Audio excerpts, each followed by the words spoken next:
mean, Fetter Nine's all about the unrealistic expectations we have, or the conditions we're seeking to exert on top of our experience of the world. And these relate to the three conditions, Buddhism, of substance, permanence, and satisfactoriness. We don't know that we'll reliably feel good, but we seek to know, that we will reliably feel good. And this happens even after the sense of I am or I exist has fallen away with the eighth fetter. People usually begin to experience it as a really visceral sense of restlessness or... Can you define restlessness? Yeah, it feels like an unsatisfactoriness, like something's wrong, basically. So Something's a judgment, wrong. there is a judgment of something is wrong. Yeah, but you see, this is what I wanted to say. One of the things I was saying was that you described it once as a form of judgment, and you made a really good comment about that. That it was a judgment based on the belief of the possibility of an alternative universe, right? It's as if we think of course, because when you compare imagined reality with reality, and you're disappointed usually by the actual one. Exactly, and it's as but it's also as if we think we have some kind of ability or role that we can create a different version or more preferred version of what's actually going on. So there is a judgment aspect of it, that things shouldn't be this way, because things don't always go as we prefer. And it's not like, in fetters 4 and 5, you do have that kind of very strong pushing and pulling going on of trying to get things how you want them to be, and actually just not accepting at all if it's not going your way. Whereas with Fetter 9, it's subtler than that, but it's kind of related, because you're no longer reacting maybe in a crude way to anything external, or other people are not doing what we want them to do, or things are not going, but it's more about how we experience our... But so you will say you're reacting to something ourselves. internal. So you're reacting In to a an way. expectation. Is it an expectation? What is it? This? Yeah, it's an expectation. Yeah, it's supposedly the underlying tendencies that create all these fetters in the first place. That create but let's stick to actual practical. So without trying to theorize where it comes from, to just see in the present, in how it manifests. So okay, like in practical purpose, is it like an expectation? Is it that we expect something and then we cannot find what we expect?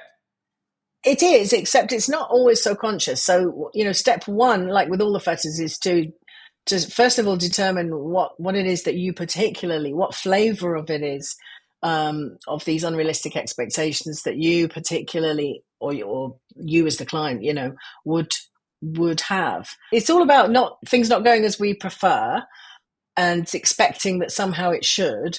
I think I don't think it's about things not going as we prefer, because we are used to it. It's normal. Mm-hmm. Things cannot always go as we prefer, but it's more the fact that we think there is something wrong with it. It's completely different. Right. So I want to eat chocolate ice cream. Only ice cream available is vanilla. Okay, I'm not happy, but that's okay, because I will not always get chocolate. But I will not say that something is wrong with the universe because I cannot get chocolate today. Right. Yes, that's it. That's it. It's an unrealistic expectation that, you're going to always feel good. So where is the difference with desire and ill will? How it differs from desire and ill will? Well, desire and ill will is a much cruder. You really feel the reactivity, and it's usually very obvious. It sticks out like a sore thumb. Something doesn't go as you want. You get the vanilla ice cream instead of the chocolate ice cream, and you might throw a bit of a tantrum, not necessarily externally, blaming the shopkeeper or blaming, whatever, but you might actually feel quite angry, or you might feel quite upset. Obviously, it's a very banal example, but usually it's something a bit more meaty, if you like, that's gone wrong with someone's day. But it's you really feel the reaction. You might get heat. You might get even a redness in your face because you're unhappy about it. You might have physical signs. There is a strong reaction. There's a strong reaction, which can be either mental, or physical. You might even react, in a physical way, bang the table, or um, you know, whatever. Whereas with Fetter 9, you're not talking about trying to push and pull and manipulate the world in a very crude way like that to get things how you want them to be. Um, and that's based on an illusion that you've got this kind of regulator reactivity button that has to regulate. Um, Whereas with Fetter 9, it's not actually an illusion anymore. You've got rid of all the illusions of self.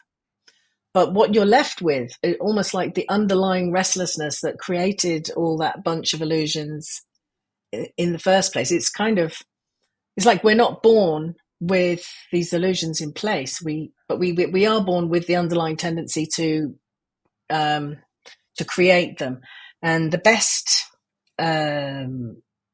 illusion that we can create to satisfy or seemingly satisfy those underlying tendencies is an illusion of the self, because the self is like a port of call. It's a place of safety. It's a place where, we can feel like we get some kind of ongoing reliability.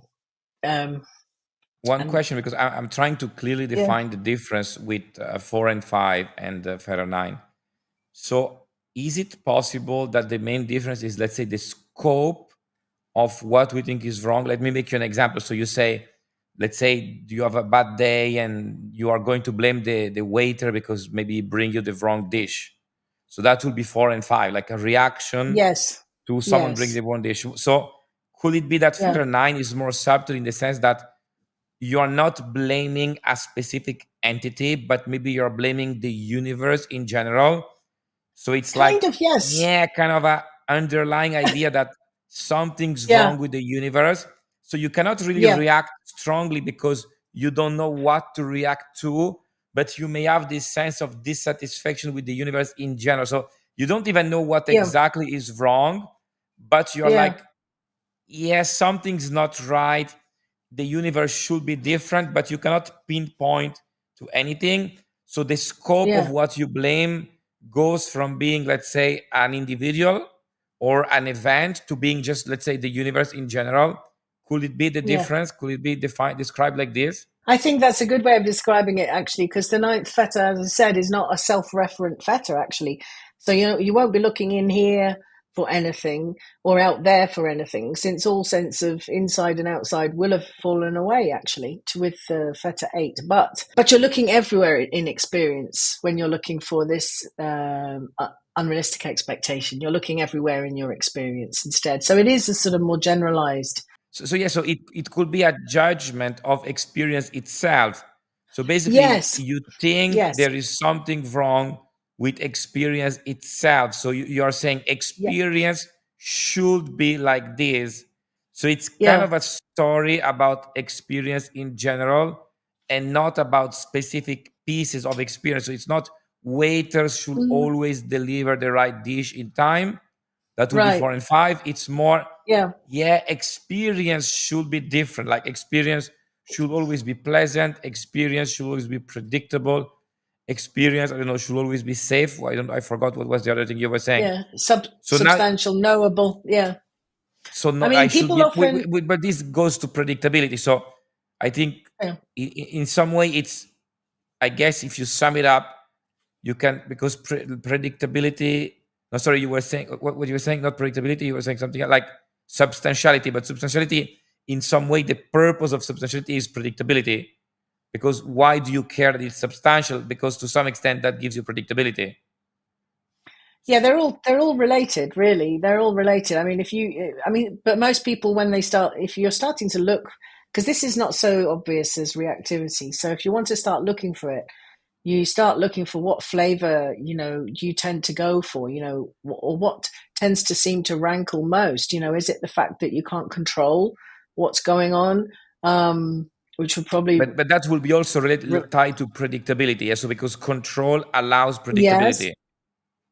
Yes, exactly, exactly. So that would point to the fact that that's that aspect that you are more hung up on, if you like. But if it's that you always have a feeling that you can't get what you want and it doesn't feel good, and why doesn't it feel Yeah. good? Because I've woken up, and why don't I always feel good? And then it's probably that aspect of it, that you want to focus on a bit more. Um, And if it's the substance, it's usually people want to know. Um, um, People who have a strong bent to sort of want to master the world by knowing what it is. That tendency can kind of remain as well.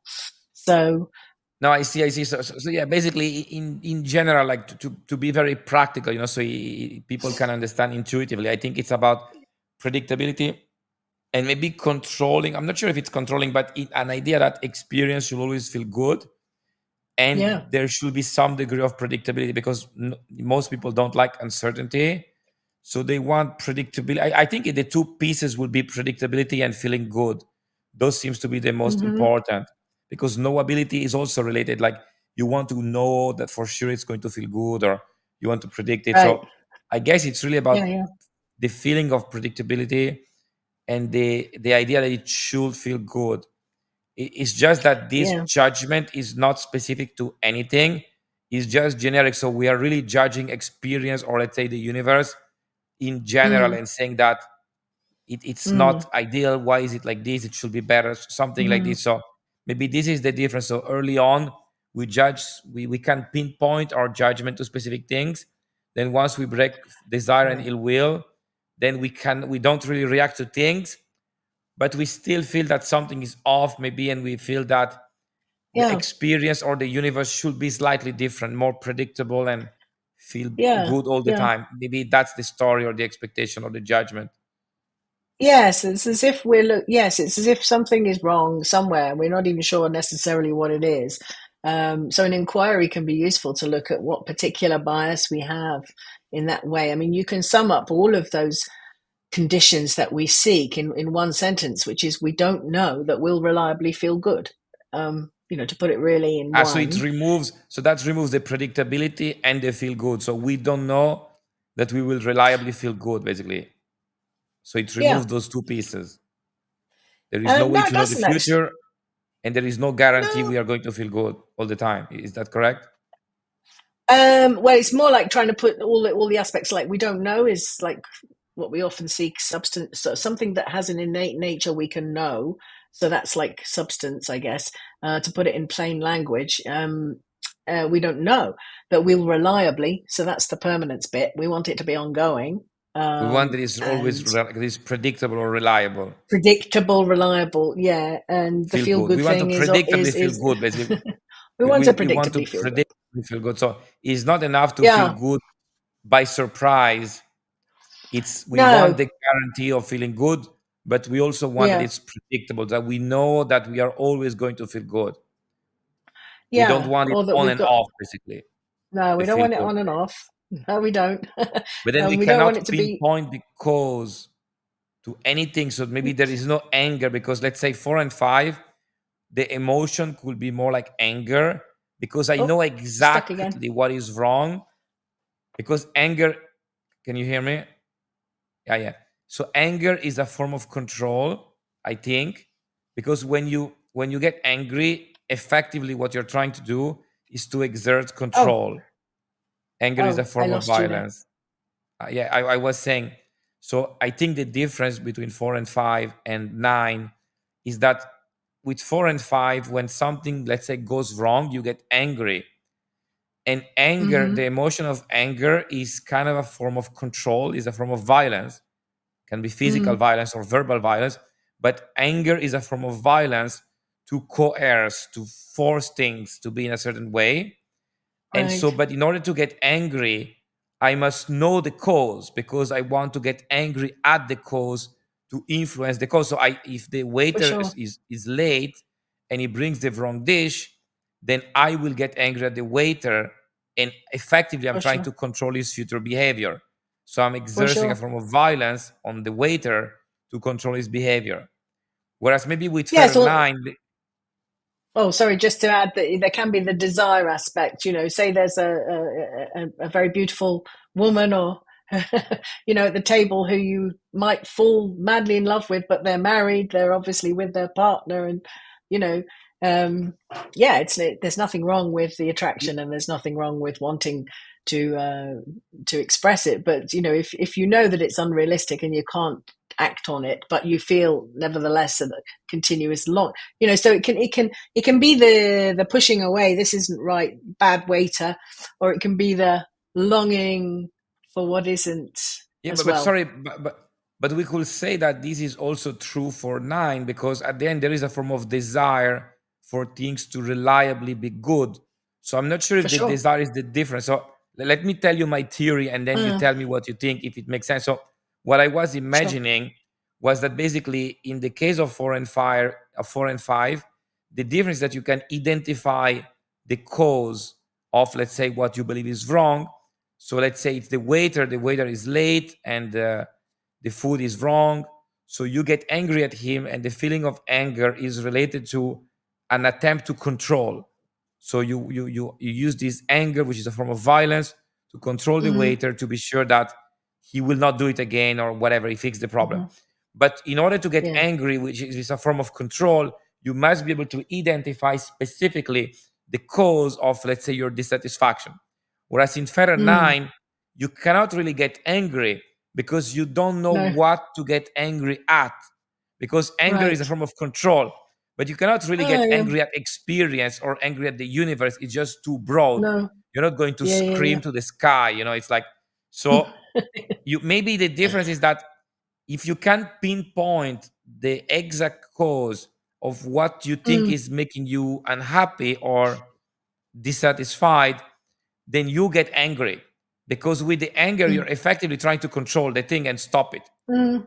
But if instead Mhm. you cannot identify the cause, and it's just too generic, it's, let's say, experience itself or the universe Mhm. as a whole, etc., then all that is Mm. going to happen is this sense of dissatisfaction. Still there is going to be a judgment that you think it's wrong and it shouldn't be like this, but you cannot really get angry because you cannot identify anything to get angry at. It's like there is no target. You still feel the Yes. dissatisfaction, you still have the judgment, but you cannot get angry, because to get angry you must specifically identify something to get angry at. Well, yes, Does it and make sense? that's it. No, it does make sense actually, and it also tallies with the kind of, even though it's not so linear always, it tallies with the order of how you unfetter, because if you get rid of that push and pull, the next thing that you can address is the subject object split in Fetter 6, right, which we've talked about. So if you don't have a subject object split going on, either, as well as you don't have the reactivity, and then you actually get rid of the idea that you have this special perception that can know what things are, and that specific I can't say this word, specific specific specific, let's just go with that word, the specific object or subject of your whatever you're dealing with, that aspect is not polarized anymore. It's not, you don't have that going on either. So, but it's still a rub, that things aren't being experienced as you might have expected them or wished for them to be experienced. And um, I think a classic mistake that, I mean, you might not be so interested in this, but the classic mistake that a lot of Buddhist schools um, go for is to sort of drum that experience is the opposite way, like it's unsatisfactory, it's impermanent, it's unreliable, unknowable, empty. But these are just concepts, really. They're just like flip sides of a conceptual coin, really. We're seeking something that doesn't exist, say permanence or reliability. Um, but then we're sort of judging that in, okay, well, everything is like a consolation prize almost. Well, the reality is everything is unreliable. Therefore, it sort of makes it predictable and reliable Yeah. again if you label it like that. Do you see what I mean? Yes, yeah, but the idea I just got when you were saying this is, it seems that rather than, let's say, not judging, or basically realizing that they are just comparing with a story, so there is reality as it is, and then there is the expectation it should be in a certain way, and the expectation is a story, and as long as you have the story, you will have the judgment that something is wrong.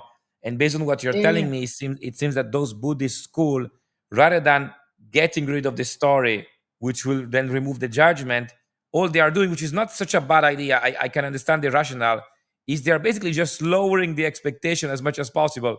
So there is still a story, but now instead of the story being it should be predictable and it should always be satisfactory, it's the opposite. So it will always be unpredictable and unsatisfactory. And so now they have dropped your expectations so much that in some Mm, way you may actually feel better because now you're kind of comparing reality with that story which is terrible, and so you right. may actually feel good. It's kind of absurd, Yes. but it's like if someone tells you, Right. let's say that someone tells you that, I don't know, Santa Claus, is horrible and is going to always bring you gifts that explode or poison or whatever, Yeah. if you're a bad kid. And so even if you receive, let's say, I mean, usually I remember when I was a kid, the gift you hate the most is when your parents buy you like clothes, like shoes or socks or whatever, Right. so because they want to buy Right. something, you want a toy, you don't care about or maybe books for school, it's like the worst. So Yeah. you Yeah. want a toy, and so you get, let's say, a book for school, and you're really Yeah. disappointed. But if now you change the story, so because you could of course remove the story and say Santa Claus is bullshit, but what you could do is instead you can say Santa Claus is a really evil guy, and he will always bring you like, I don't know, like charcoal, unless It's you're an amazing sadistic. kid. Yeah, Yes. it's like sadistic. Exactly. So it's like, and now you receive school books, and you're like, wow, so I'm a good kid because he did. So basically, it set a new standard. So if it's not charcoal, it's good. So it seems that what Right. those Buddhist school they did is rather than address the Mm, actual issue, which is the mental fabrication of an imaginary story that we then compare mm, with reality, and we feel unhappy because of the judgment we mm, produce with this comparison. Instead of saying mhm, drop the story is bullshit, they change the story mm. with a new story, which is a terrible story. And the story is it's always going to be impermanent, it's always going to be Right. unsatisfactory, it's always going to be Yes. unpredictable. So life is Life complete is, shit. And so life is completion. basically now you compare your reality, and maybe Mm. today, I don't know, you have a nice meal and you're like, wow, so today life is not shit.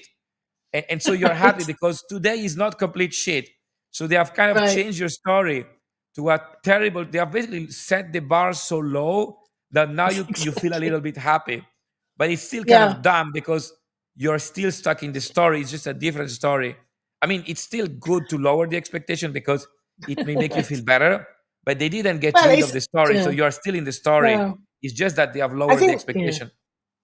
No, it's true. I mean, I think those three conditions, as they're called in Buddhism, were given as a sort of corrective to show what we normally expect, but don't even not even necessarily aware of what we're expecting. That's unrealistic, right?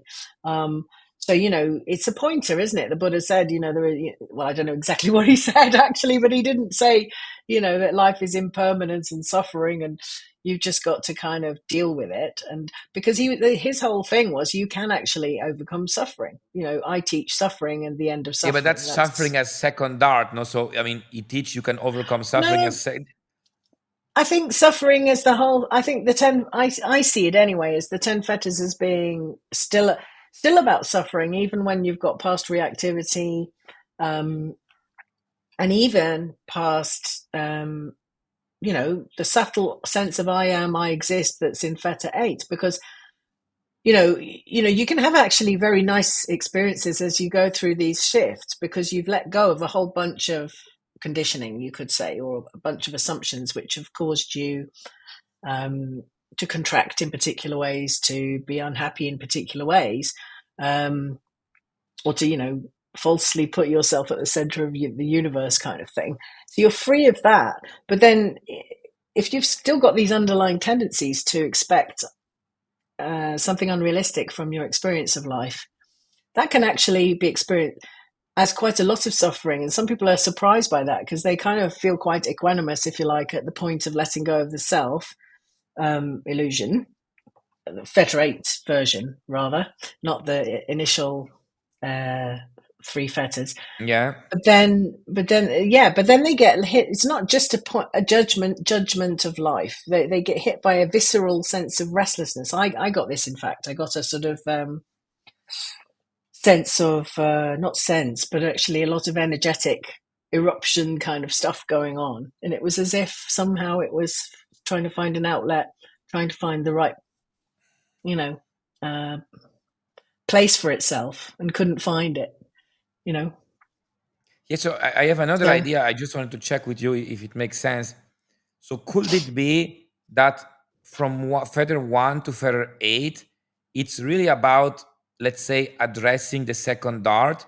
So realize, I mean, removing the suffering of the second dart, and hmm because it's kind of those stories and judgments. So it's like you still have the suffering of first dart, but you have removed the suffering of the second dart. Could it be that hmm 9 is about that? Then you're like, but shouldn't I sorry, shouldn't I also be able? So from 1 to 8, you remove second dart and you're very pleased hmm with the result. And then when you reach hmm 9, then you're kind of wondering, but shouldn't I also be able to remove the first dart? You see what I mean? Right. Yes, I do. Oh, that's a good So it's like point. from That's a 1 to very good 8, point. you are effectively removing the second dart, but the first dart stays. So you break your leg, you Yes. feel the pain, but there is not the story that why is it life is so unfair to you. But then once you have removed the second dart from 1 to 8, and maybe I don't know, there is no second dart arising directly, then you start to wonder, hmm but why should I have first dart at all? And you think there is something wrong with having first dart, and so now you're judging the fact that there is first dart and that you have no guarantee that you will never experience pain again as first dart. And maybe Yeah. this could also be 9. So this idea that, okay, now I'm done with second dart.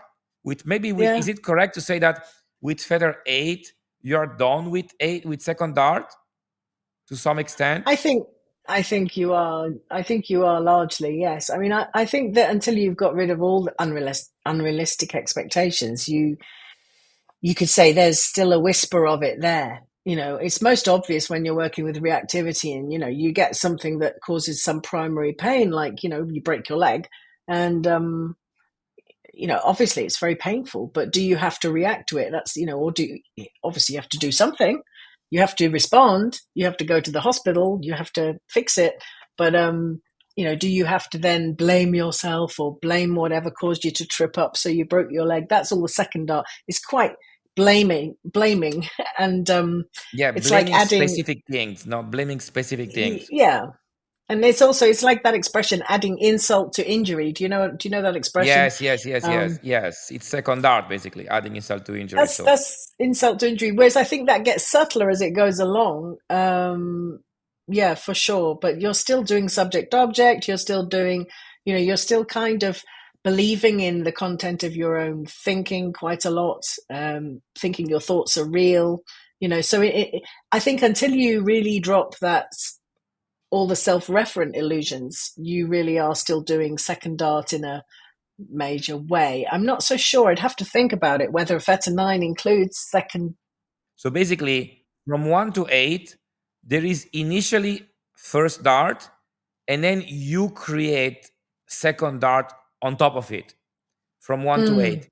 Now, on feather 9, so that's 1 to 8. Let's say first dart arise, and you build second dart on top from 1 to 8. hmm Now, feather hmm 9, maybe. there is still some component of second dart in the sense that there is still a judgment about the fact that you believe Mm, something is wrong with the universe. But I will argue it's not, we couldn't really call it second dart because there is no first dart that triggers it. You see, so right. from 1 to 8, there is a first dart that is there, and we create the second dart. But in feather 9, I don't think there is any first dart. There is nothing that Mm, triggers. So it's kind of we build a second dart without the first dart. So maybe it's inappropriate to call it second dart. So we have this judgment, but it's not mm, built on anything specific because we are not judging anything specific. So we are just judging the universe because maybe we believe that there shouldn't be first dart at all as a matter of principle in an abstract way. But you understand what I'm saying? also, So yes, one and yes. I think. yeah. Well, no, I mean it's classic, isn't it, that people think that if they have a strong enough spiritual experience, insight, whatever you want to call it, that they would find some permanent state of well-being, of happiness, of, you know, of always being happy, of always being equanimous, of always being, you know, feeling good. And it can come as a shock, to rid yourself of those illusions, then realize, well, actually, you don't always feel good. You sometimes wake up on the wrong side of the bed, as they say. You don't feel good, or you have an illness. That can affect your not just your body, but also your mind and your mood effect and so on. Um, yeah, and you don't know from one minute to the next what will happen. Unexpected things can arise. Um, all the time. In fact, are you still there?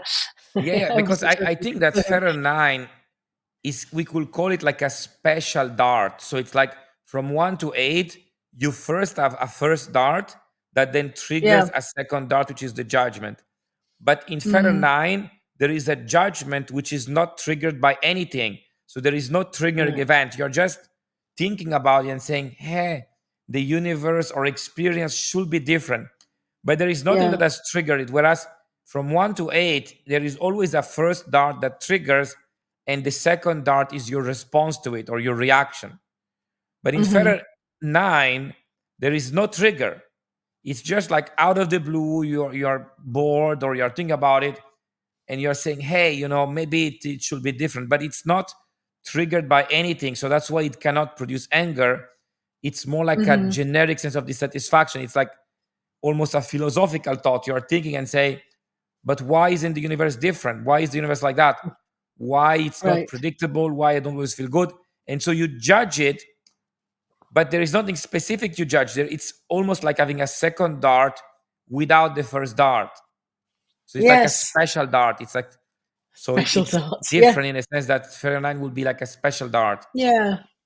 Yes, it's not. It doesn't, and also because it's not, because it is a special dart. It's not like you get a clear shift when you lose those expectations. The classic methodology is to just confront what it is that you most want and expect. So you go in on the bias. Is it feeling good? Is it control? Is it, and you really look at that and whether you actually have that control that you want, and you gradually wear down. It's like you have to wear this down, rather than burst it like an illusion, burst a bubble of an illusion. You kind of have to wear down the expectations and um, watch how they occur and rise up. And in those moments, question, whether it's something that's really available. Can I really have control of this? Usually something uncontrollable. um, can I can I really feel can I really change the fact that I'm feeling bad to the fact I'm feeling good? Not really. It's almost like a philosophical dart, no? So it's like from 1 to 8, there are more practical darts. So there is a first dart, and Right. you react with a second dart, which gives you pain. But in Feather 9, it's more like a philosophical dart. You're philosophically thinking about, yeah, maybe the universe should be Mm, different, experience should be different. It's not triggered by mm, anything. It's just philosophical thinking, but it produced pain still. It produced yeah. dissatisfaction. It's like a Yes, it philosophical can be. dart, I think. Yes, it could be. I mean, it can be mixed in with other conditioning as well. Like, if you have a sort of, I guess, a sort of poverty mentality, for example, like, oh, I never get what I want, that could be kind of quite a deep psychological thing where you have a belief that can still survive the more serious illusions actually falling, those kinds of psychological beliefs that formed when you were a little kid. So, say you believed, oh, I never get what I want, you might have quite a fixation on wanting to feel good because you feel like you were deprived that or something. Do you know what I mean? You can have these Yeah, so kind of if you psychological often hooks yeah. in them. Sorry, No, so carry if on. you often experience in the past basically lack of something, a lack of satisfaction, then maybe you think that now that should be over. So it's like, okay, now you have reached Right. enlightenment, like Yeah. you should always feel amazing. Like enough Yeah. with the past, some nonsense like this, like some idea that the fact that you have broken the fetters should give you some Yeah. sort of magical inner peace, or which it does to some Oh, extent, because of course you don't yeah. build stories in your mind about stuff, but of course you will still experience pain. Yeah, you'll still experience the first darts. I think just as a result of being alive, having a body, you might have a very nice, healthy, young body, but at some point it will give you jip. It'll give you, and eventually fail. Of course, it might be many decades later, but it's inevitable if you have a body really that at some point you will experience first darts. And even not if you think about your dreams, you can you can have dreams where you meet So people maybe, you don't sorry, want to meet. could And we say that yeah, sorry. maybe in a very simplified way, Fetter 9 could be about the acceptance of first dart, accepting that first dart is not going away. Right, yes, I It's mean, very with simple, but it really summarized the issue. So Fetter 9 could be just about the acceptance that first dart isn't going away. I think so. I think that is about as far as it gets with Fetter 9. I think with Fetter 10 you go even beyond.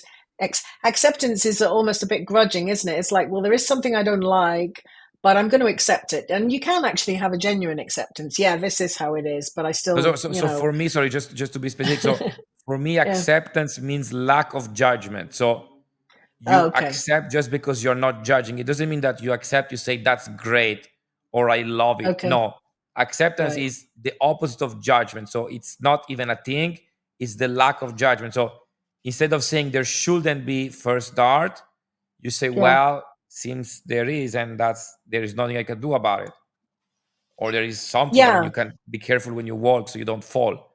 But that's as far as it gets. So the thing is, I mean, the reality includes first dart. There is no point Mm, imagining an alternative reality where there is no first dart, and then comparing our reality with that imagined reality and saying that our reality is bad because it should be without first dart. Doesn't make any sense.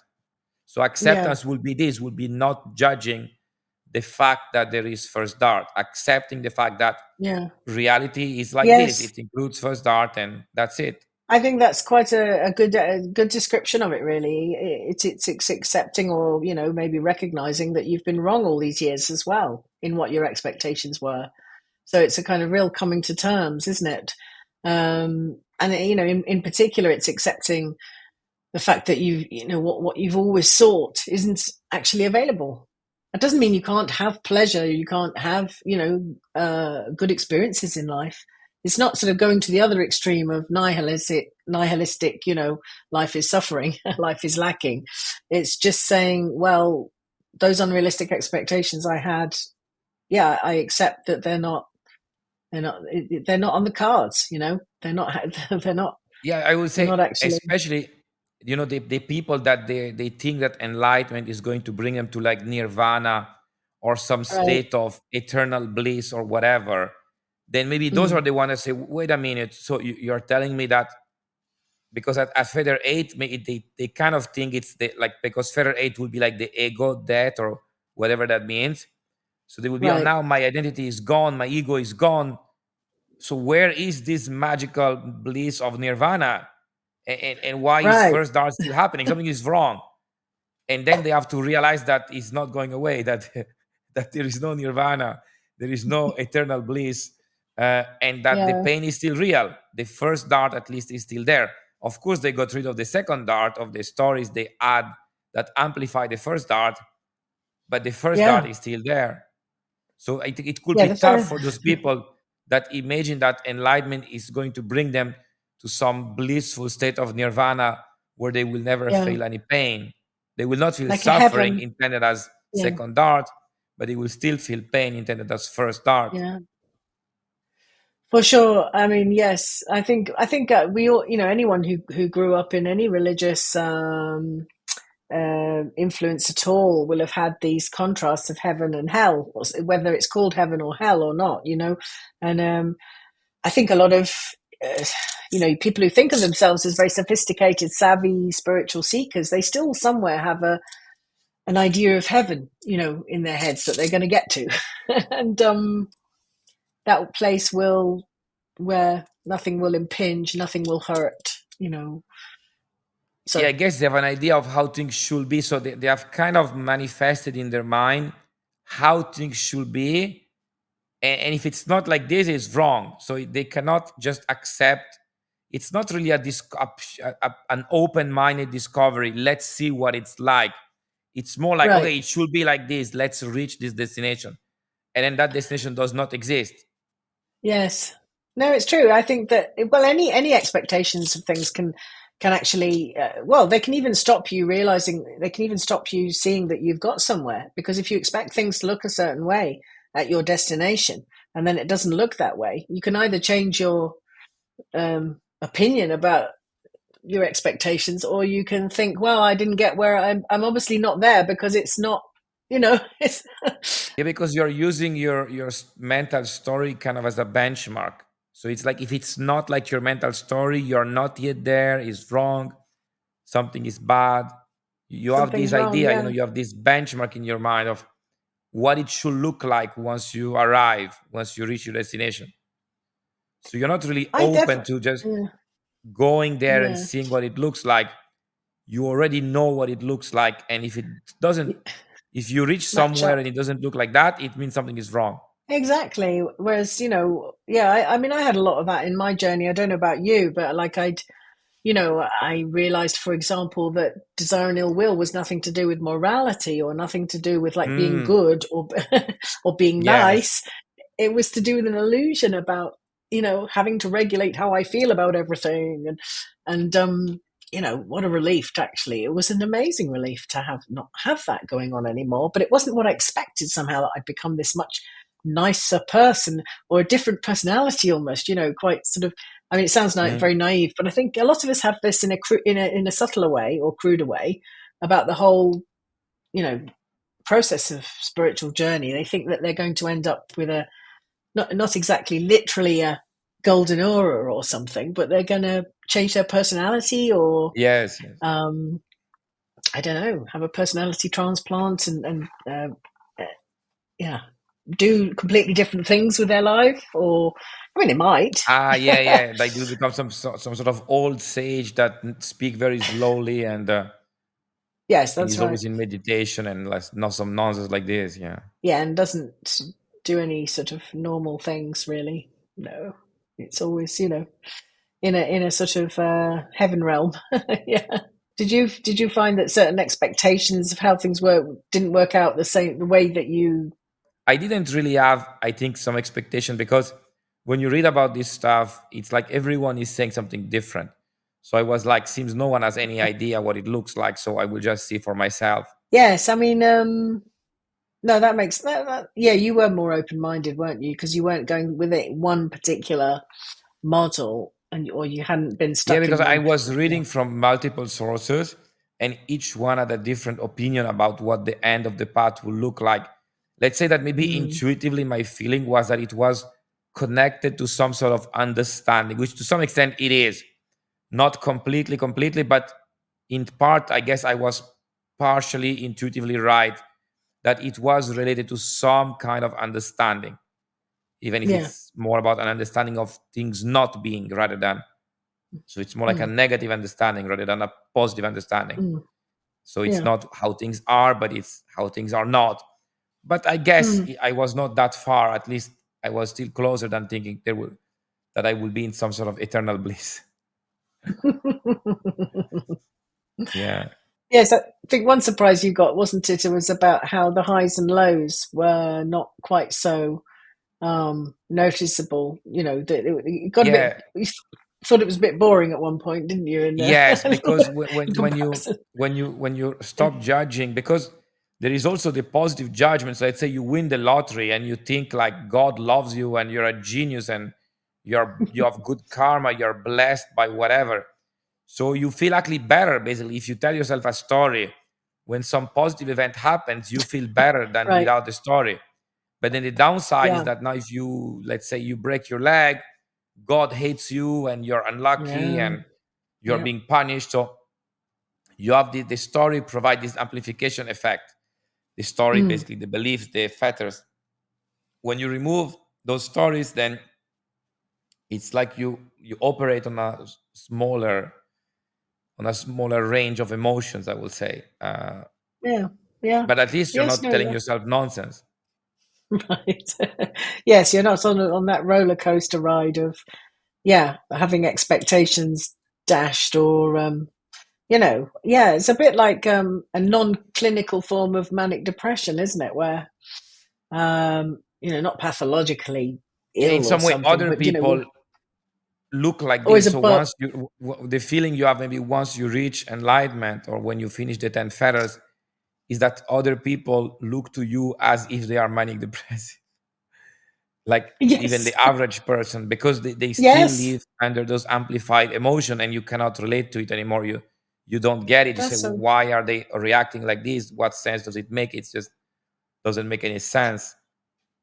That's I very mean, true, and things are even just like the this, and you're surprised that they don't get it, but you forget that it took you a long time to reach this state where you just accept things as they are and you don't judge them. But most people, when something happens, they react and they're like, "This shouldn't be happening." And you're like, "But why it shouldn't? Why not?" But they of course yeah, they don't get it. So it can be sometimes frustrating. But of course, you also have to remember that very few people manage to do this path, and also it was that's hard true. for us to do it, and so we were like this also before. Oh yeah, definitely. I do remember. I think it was after Desire and Ill Will fell. I was watching my partner was watching some drama on TV, which normally I think I would have got kind of quite sucked into and quite involved with, and it was quite an emotional drama actually. And um, yeah, I realized, gosh, I don't care what happens to any of these characters. I mean, Yeah. of course, it's fiction anyway, but it's like I couldn't quite relate, and it's not like you become heartless or uncaring or unresponsive. It's not that. It's that you're not doing that same roller coaster of emotions yourself, and so it's much harder to get any pleasure from or interest in seeing it depicted, if you know what I mean, in a fictionalized. Yes, of course, because you feel Mm, less. I don't know in English what's the word. In Italian is immedesimato. It's like the feeling that you are part of it. You're immersed, maybe immersed. You feel less immersed, immersed. yes. So it's like, let's say you're watching a movie, you are probably going to feel less immersed. Yeah, because in some way the second dart provide kind of an it's like a more it's more it makes it more immersive. It's true. I mean, of course, first dart forces you still to a certain degree of immersion, but Mm, second dart amplifies and increase the degree of mm, immersion. It's like 1.0 and 2.0, so it's like like Dolby surround versus normal stereo. So like first dart is like, yeah, still of course you hear the sound, but it's like stereo sound. But it's yeah, like the with the second dart with the story is like you're just so much immersed. It's like Dolby surround, like sound everywhere, like 3D yeah. sound, whatever. You feel Oh yeah. completely immersed. You're So in you're in there and you're feeling it yeah, with them. You're empathizing, and you're yeah, yeah. completely in. Like it's like You're completely in. Yeah. one is like being swimming versus drowning. So first dart, once you reach enlightenment, let's say you're still swimming in the water. I mean, you're not dry, you're still swimming. No, But no. with second dart, like without enlightenment, that is with second dart still on, the feeling is more like you're drowning. But it's true, when you're drowning, you feel more immersed, you feel more involved, more engaged with the water, Yeah, true. because you're fully in the water. Mm. But it's not pleasant to be. In some way, it's not pleasant to be too much immersed. It's like you want Yeah, to be no, no. involved, you want to be engaged, Yeah, but you don't want to be alive too and much immersed. So you want to no, swim, but it's you don't true. want to drown. So your head is still out when you swim. When you drown, you're completely under. I like that analogy. Yeah, maybe. Yeah. I mean, I noticed one of the things I noticed was I didn't enjoy music either in the same way. Like I think I'd added all sorts of intensity, second dart amplification, as you put it, to various music. I mean, music is very Mm, evocative. I think it evokes memories, it evokes all sorts of things. But again, I couldn't. I realized, without adding in whatever I was adding in, it's like adding in food additives and color and I don't know what. It was yeah, still pleasant. It's still pleasant actually. Some music and some fiction and some of the things I used to enjoy, but it didn't have that. full on intense I think the like difference is because for the music, especially, even if for me mm, music was never a big deal, it's like I never really bother. For me, music is like a nice sound. I never care about the okay. lyrics. I don't even I try to understand them. I just for me, it's just background sound. It's just background. Oh, It's okay. pleasant background. It's like ambient noise, like. But I think Right. the thing from music could be that so when you after enlightenment you listen to music and really you just feel that you like the music, but before enlightenment you could actually give a meaning to the music, a meaning to the music. Yes. A meaning is like a story.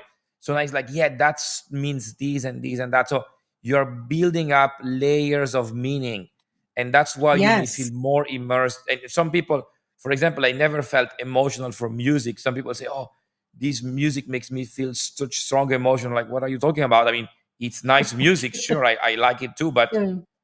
it's Mm. what emotion is like? It's nice music.